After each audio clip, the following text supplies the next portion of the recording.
Danas ćemo govoriti o poeziji. I to sa ozbiljnim razlogom u ovom trenutku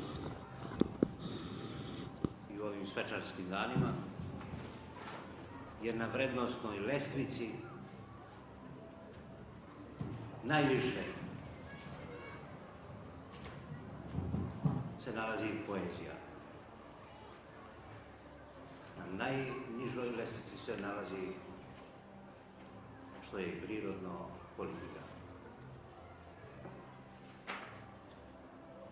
Poezija je tajna u kojoj se svi nalazimo i koje se ne možemo osloboditi, bavili se njome ili se ona bavila nama. Tajna koja je stara onoliko koliko je star i čovjek. Smrt i život u vlasti su jezika. Opominje nas propovednik, dajući nam do znanja kolika je vrednost jezika, jer samo jezikom možemo da osmislimo, možemo da sumnjamo, možemo da verujemo i možemo da svedočimo vreme u kome postojimo.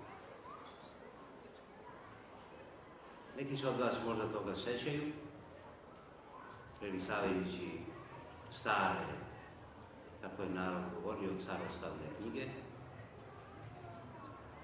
da je Bog zapovedio Mojsiju da sve to što mu on kaže, zapiše. I neće biti da se Bog uplašio da će Mojsije zaboraviti jedan glas od onoga što mu je Gospod govorio. Ali mu je rekao da to zapiše, jer nema ničeg vrednije što je taj kosmički tvorac podario ljudskom rodu od pisma. Bez pisma vreme nema svog sadržaja. I bez pisma čovjek nema svog smisla. Zato su pismo i jezik nerazdvojno vezani i za božanski i za ljudski smisao. Podjednako vezani, pa kada je u pitanju hrišćanska tradicija, i za one na istoku i za one na zapadu. Iako je ponekad bilo razlike između pogleda na svet u istočnom i zapadnom hrišćanstvu, a bojim se da je ta razlika danas mnogo veća nego što je bila ranije. Sasvim kratko, skoro kao definiciju reći ću vam, svet zapadnog hrišćanstva je antropocentričan svet. Svet istočnog hrišćanstva, i to se ogleda i u jeziku i u književnosti te civilizacije, hristocentričan svet. Razume se, takvih podela u jednom istom duhovnom izazovu kao što je hrišćanstvo u početku nije bilo. Ali neću vam večeras govoriti ništa o tome. Želim da vam kažem nešto sasvim drugo što mi se čini važnim, a to je da u jednom dugom luku srpske književnosti, u jednom dugom luku svedočenja srpskog jezika kako izgleda srpski narod, u dugom luku zarobljenosti kolektivne individualne srpske biografije svojim sopstvenim jezikom, a taj luk traje ravno 1 milenijum, postoji jedna posebna vrsta poetskog ili pesničkog jezika. To je jezik duhovne pripadnosti, a ne jezik koji mi danas čitamo u savremenoj poeziji, verbalne srodnosti. I to je velika razlika. Poetika verbalne srodnosti u posljednjih 50 godina u našoj poeziji je ona poetika koja se služi rečima koje pripadaju tom drugom svetu. Ali je to poetika lišena unutrašnje tajne, unutrašnje odgonetke tog jezika. Rekao sam da je taj izazov srpskog jezika trajao jedan milenijum. I kada je taj jezik počeo da živi, tada su Srbi u starom slovenskom jeziku držali do dostojanstva jezika.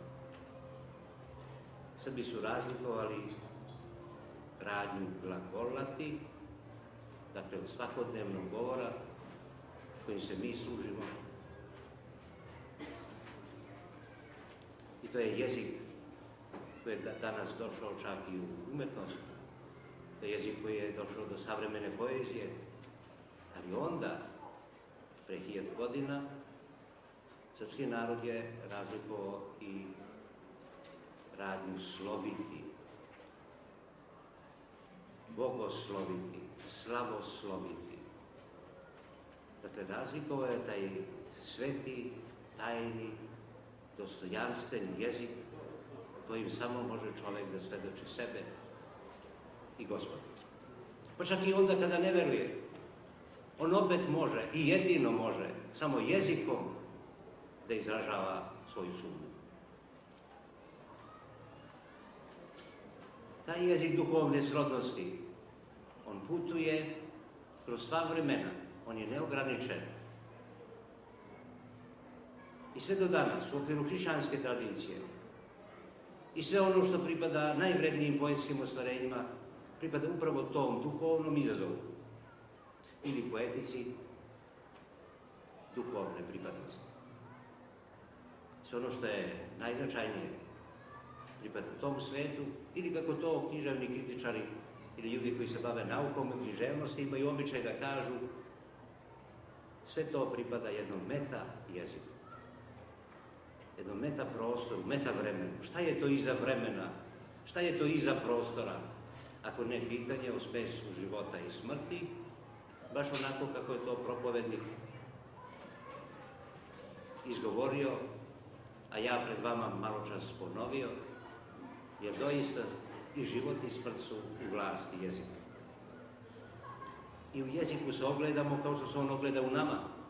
I kako je rekla najmudrija među srpskim ženama, Isidora Sekulić, jezik je kuća jednog naroda. I jezik je duša jednog naroda. Razume se, iskvarili smo jezik, izgubili smo mnogo toga od tog dostojanstvenog jezika. Izgubili smo mnogo toga od svog sopstvenog identiteta i zato je taj naš hod kroz istoriju i kroz vreme, makar od početka 20. veka, bio tako rogobatan i nismo se baš dobro snašli u tom vremenu. Kada je u pitanju taj meta jezik, taj najvredniji poetski jezik, u tradiciji istoriji evropske literature, ona zapravo počinje zaključana u te tajne metafizičke poetike od momenta kada je stvarao princ evropske književnosti. Kultna pesma princa evropske književnosti, dakle Petrarke, onoga koji je rođen 1303. i umro 1374. godine, jeste njegova pesma Bogorodica. Od te pesme pa do dana današnjeg traje taj najvredniji poetski izazov u istoriji evropske literature. Pa dobro, šta je sa izazovima u srpskoj književnosti?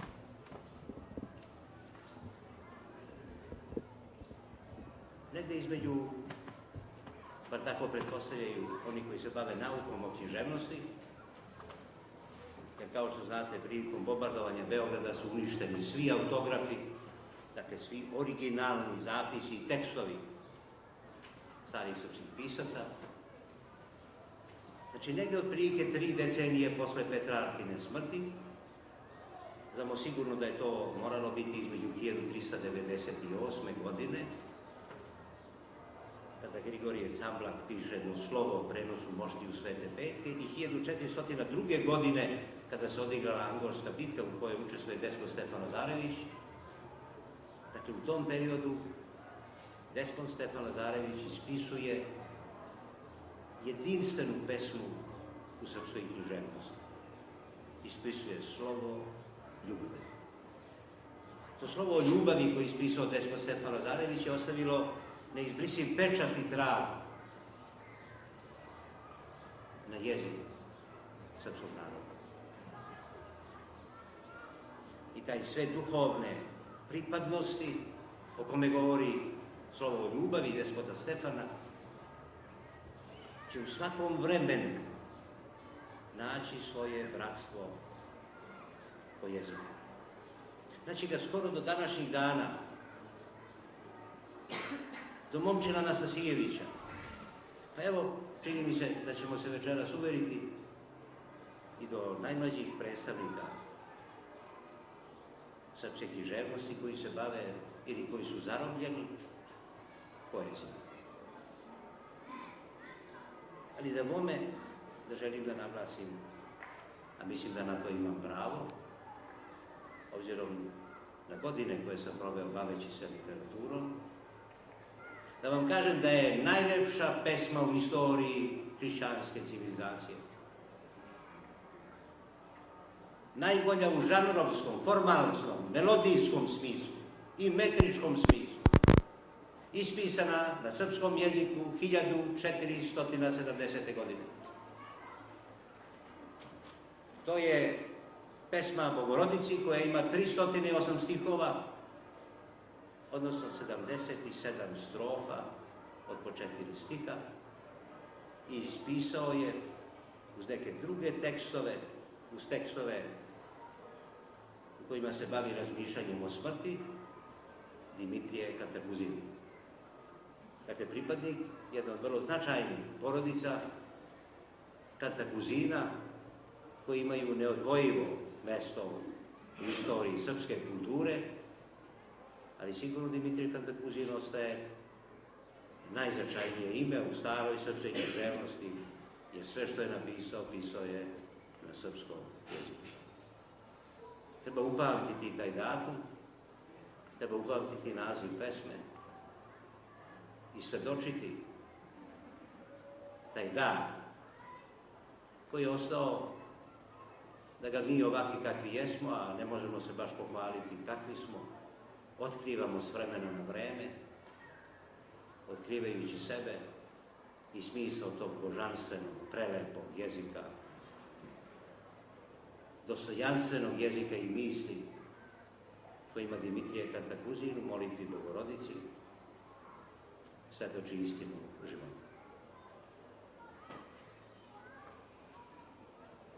Naša poezija je, kao i naša istorija, ona deli sudbinu svog naroda i razume se da nije problem u savremenim izazovima, jer jezik savremene poezije odgovara na vreme u kojem mi živimo i savremena poezija svedoči i vreme u kome se mi nalazimo i svedoči nas sami. Problem je u tome kada se pesnici udalje od svog poetskog identiteta. A dobrih 70 godina srpski pisci su se udaljili od tog hrišćanskog pogleda na svet i imajući izazov, ne žudnju, već izazov, iskušenje eksperimentisanja u jeziku i u poeziji, oni ne samo što su izgubili identitet duha jezika kome pripadaju, već su zapravo svoju poetiku pretvorili isključivo i jedino u eksperiment. I zato se poezija stvara na posljednjih 70 godina, može vrlo lako sažimati, i ako pravite antologijski izbor, nećete pogrešiti ukoliko se odlučite za samo 10 ili 15 pesama koje su proživele svoje vreme i koje na bilo kom drugom jeziku u svetu mogu preći put koji je najvažniji u umetnosti, od sebe do drugog. Među te eksperimente sigurno da spadaju nadrealizam i socrealizam, u kome srpski pesnici nisu našli sjajno duhovno uporište. Ali bilo je i onih koji su, baveći se eksperimentom, ostvarili i ono što ostaje u istoriji srpske književnosti. To su pre svega ozbiljni pisci od klasicizma do imažista, koji su se bavili isključivo i jedino svedočenjem svoga vremena. Ono što je međutim posebno važno i zanimljivo za naše vreme svakakog sunovrata, pa normalno i poetskog sunovrata, jeste jedan fenomen koji se dogodio u našim životima, upravo na planu umetnosti. Najmlađa generacija umetnika u ovom narodu se javlja ne učeći se, ne tako što poput naučnika hladnog mozga i srca otkriva prošlost, kao da secira neki palimpsest sa koga skida s krame vremena da bi došlo do nekog teksta, već naprotiv, u toj najmlađoj generaciji se javlja taj jezik kao neka posebna lava i ta najmlađa generacija govori upravo i piše i misli i svedoči svoje vreme apsolutno na tragu jezika duhovne pripadnosti. Idemo. Ja nemam nameru da večeras držim nikako predavanje. I nemam nameru da trošim vaše dragoceno vreme. Ali zato što se nalazimo u ovim svetim danima pred jednim i najvećim praznikom, baš za one koji praznuju, ja ću vam večeras pročitati možda najlepši tekst napisan na srpskom jeziku. Pročitat ću vam ga zato što dugo, veoma dugo u istoriji srpske kulture, a naročito u istoriji srpske poezije, postoji jedan poseban jezik koji bismo mi kao književni kritičari, želeći da nam bude lakše i da svrstamo negdje tu vrstu poetike, nazvali poetikom duše. Kako izgleda ta poetika duše? Evo prilike samo zato što se nalazimo u ovim svetim danima posta, jer ja to inače nerado i vrlo retko činim. Ja ću vam pročitati jedan tekst za koji možda i ne grešim ako kažem da to zaista jeste jedan od najljepših tekstova na srpskom jeziku.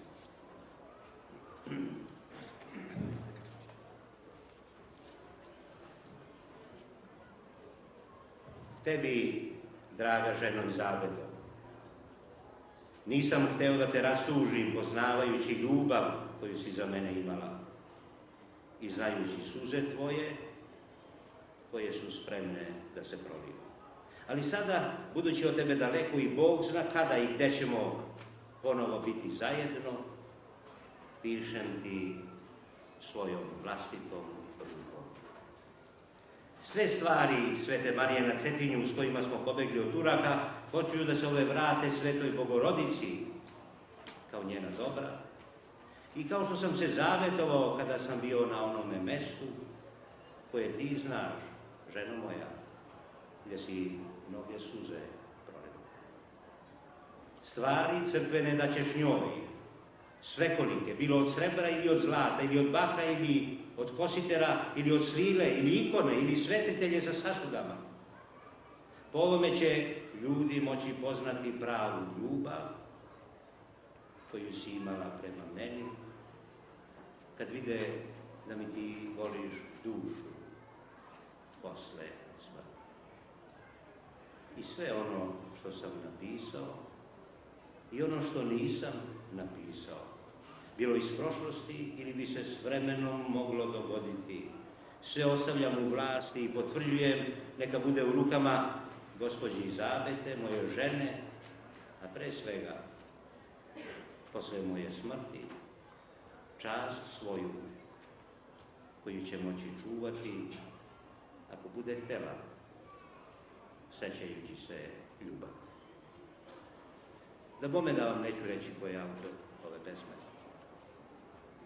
Kao što vera traži ljude, a ljudi traže veru, ili kao što Bog traži ljude, a ljudi traže Boga, i kao što sloboda traži ljude, a ljudi traže slobodu, tako i oni koji traže tekstove, i ti posebni tekstovi traže njih, i oni koji budu imali žudnju da se jednoga dana sretnu sa ovakvim tekstom i izazovom, sigurno će do njega doći.